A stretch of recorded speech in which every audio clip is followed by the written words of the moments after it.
Assalamualaikum warahmatullahi wabarakatuh. Salam sejahtera buat kita semua. Om Swastiastu.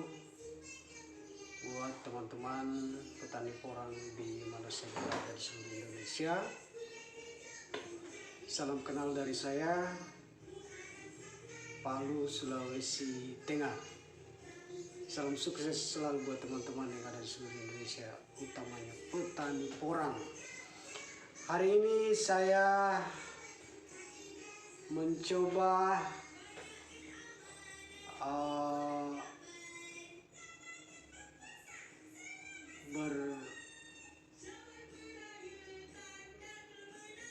berbicara soal cara menanam porang yang menurut saya itu sangat ideal, sangat baik untuk diterapkan bagi teman-teman petani porang maupun pemula, bagi pemula maupun yang sudah senior di dalam melakukan kegiatan pertanian menanam porang.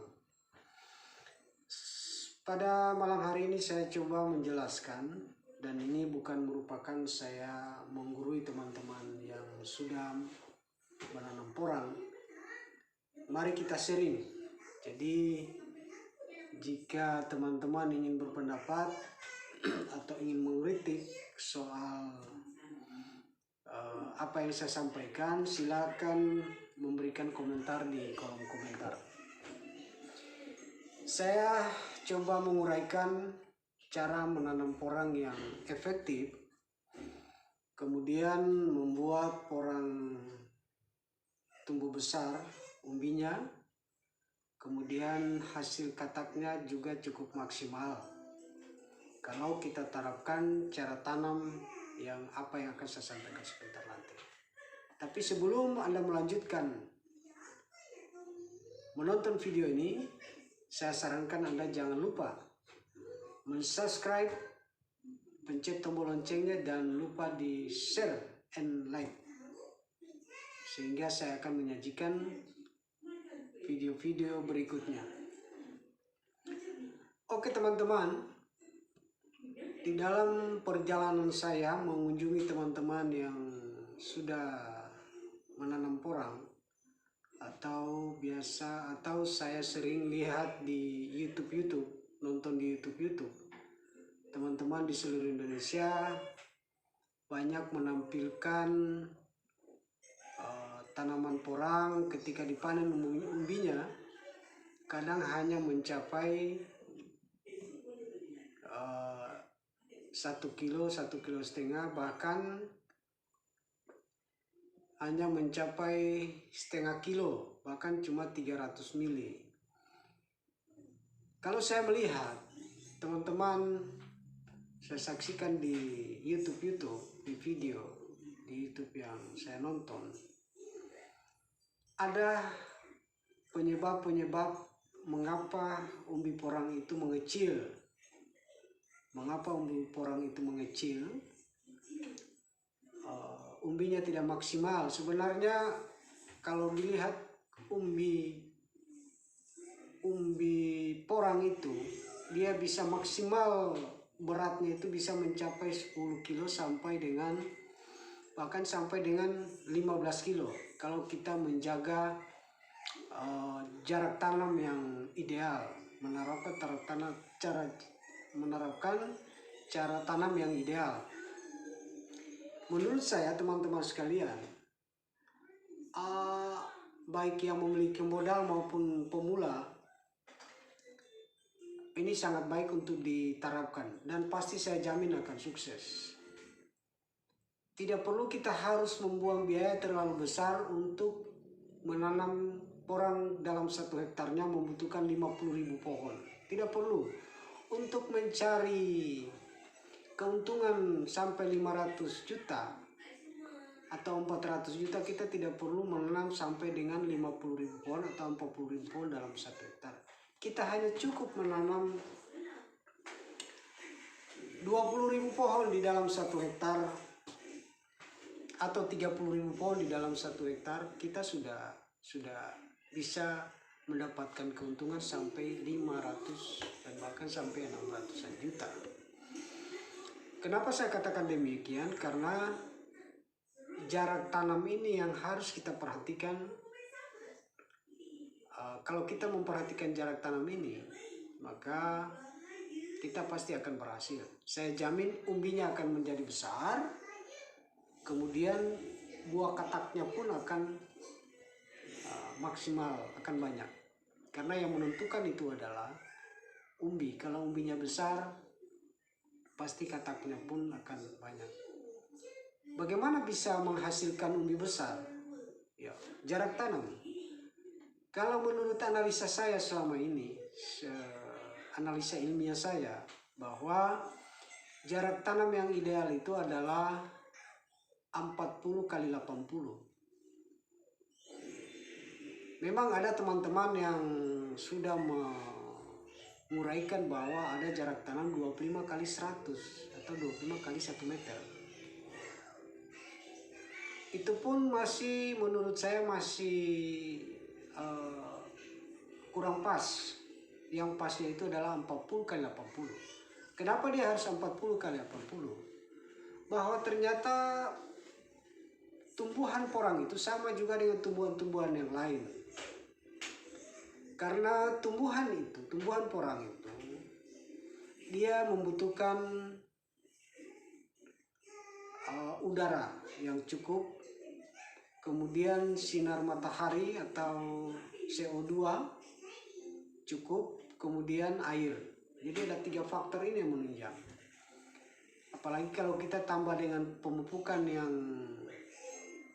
teratur, maka yang jelas pasti umbinya akan besar. Teman-temanku di seluruh Indonesia, jarak tanam 40 kali 80 ketika umbinya sudah berumur 5 bulan, maka di sini perkembangan daripada porang itu akan kelihatan. Karena pasti kalau 40 kali 80 itu pasti batang porang ini akan besar. Kemudian kesuburannya pasti terjaga. Dia pasti subur, batangnya tidak kecil, batangnya akan membesar. Menentukan bahwa umbi besar itu ditentukan oleh batang pohonnya. Kenapa demikian? Karena ternyata porang ini, seperti yang saya sebutkan tadi, ada 3 faktor yang sangat menunjang kesehatan daripada tumbuhan porang itu. Yang pertama tadi saya katakan udara, matahari CO2, kemudian air. Karena kalau di jarak 40 kali 80, udara itu, sirkulasi udara yang masuk ke sela-sela pepohonan, sela pohon porang itu akan maksimal. Nah, ketika udaranya, sirkulasinya masuk dengan baik di sela-sela pohon ini, maka batang pohon itu, porang itu tidak terasa sesak. Dia menghirup udara cukup baik. Lalu kemudian sinar matahari dengan jarak yang 40 kali 80 itu, utamanya sinar matahari mulai dari jam 7 sampai dengan jam 11, itu akan menembus ke tanah, akan menembus ke dasar, ke tanah tadi, sehingga sinar matahari tadi akan memberikan efek positif bagi tumbuhan porang itu sendiri. Lalu yang ketiga adalah keseimbangan air. Jadi ketika air tadi ini punya keseimbangan, maka air tadi ini akan menyuplai ke umbi, lalu diserap oleh batang, lalu ke cabang-cabang dan daun-daunnya. Jadi dia harusnya istilahnya imun. Jadi kalau boleh kita katakan adalah imun. Jadi perlu asupan gizi yang secara teratur, baik itu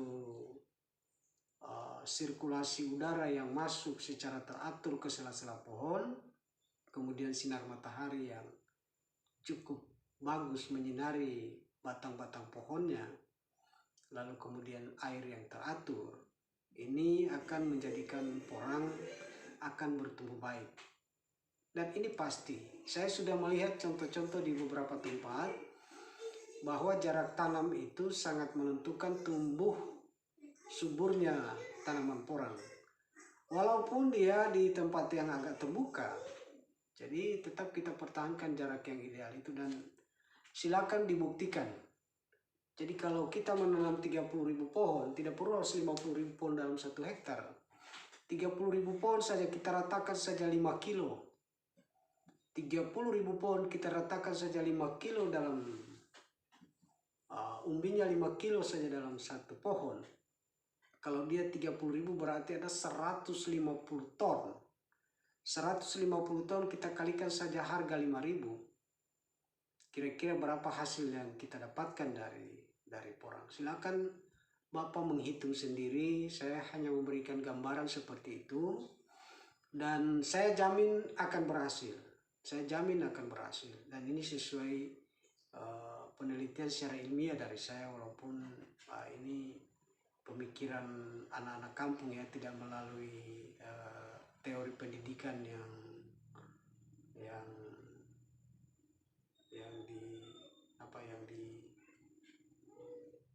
dijalankan. Kalau orang yang punya ahli kan ahli pertanian, itu jelas mereka menjelaskan. Tapi ini memang saya lihat dari perkembangan umbi porang, banyak teman-teman yang menanam jarak yang begitu dekat. Akhirnya umbi porangnya itu hanya kecil, timbangannya di bawah. Ada yang cuma setengah kilo, ada yang cuma dapat 300 mili. Ya tidak maksimal karena jaraknya terlalu dekat sehingga daun-daun ini bertindih. Ya, bertindih sehingga sinar matahari dari atas dia akan menembus ke batang pohon. Kemudian sirkulasi udara pun tidak begitu maksimal masuk ke sela-sela pohon. Ini semua yang akan mengakibatkan umbi porang mengecil jadi kerdil, sama dengan manusia. Kalau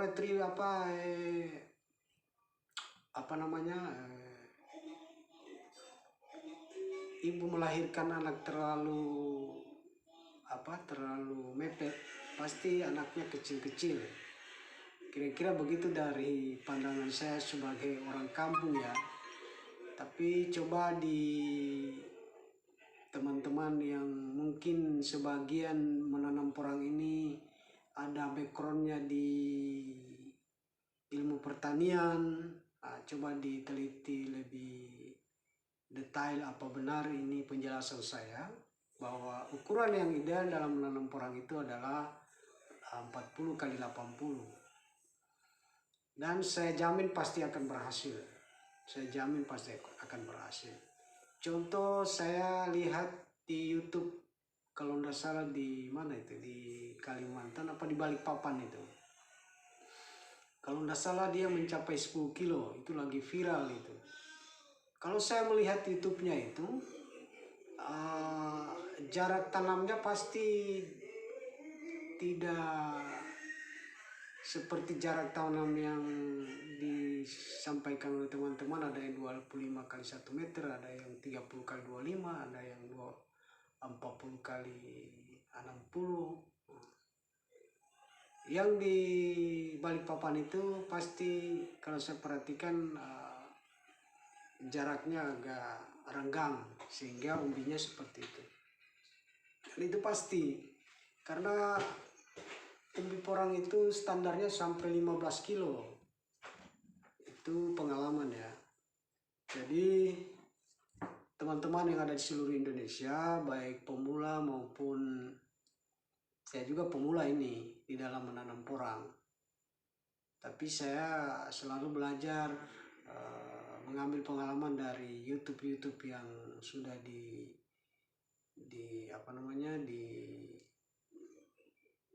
disampaikan melalui YouTube oleh teman-teman. Terima kasih pada teman-teman yang sudah mencoba memberikan penjelasan-penjelasannya di YouTube.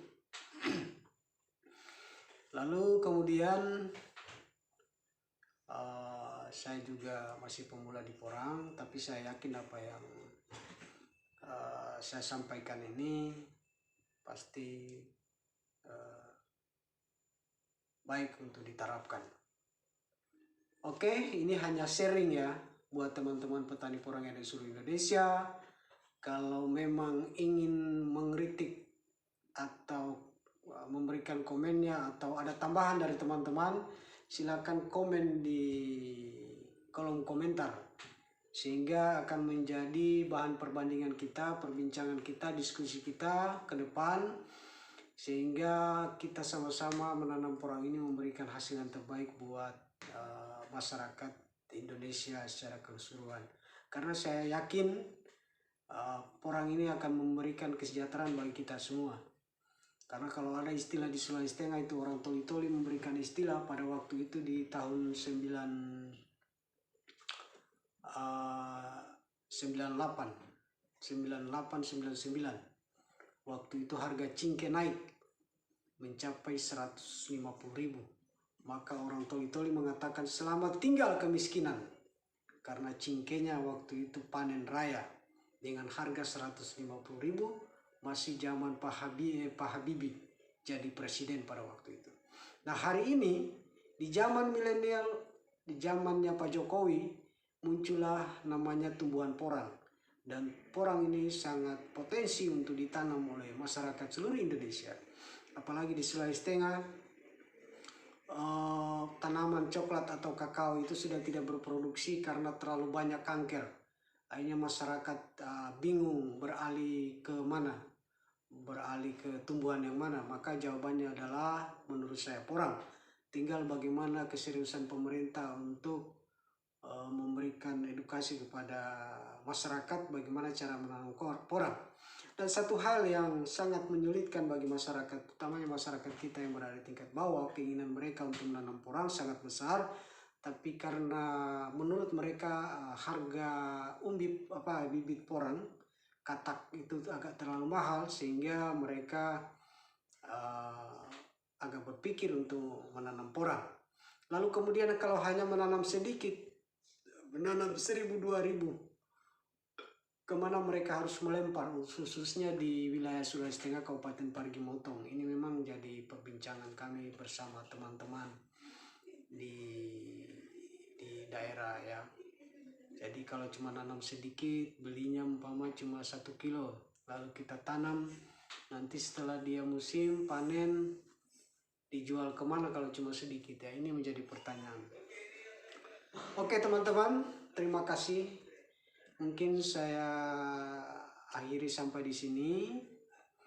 Saya mohon maaf bagi teman-teman yang ada di seluruh Indonesia. Ini hanya sharing saja. Jika ada kritik atau saran atau tambahan-tambahan dari teman-teman, silakan menyampaikan di kolom komentar.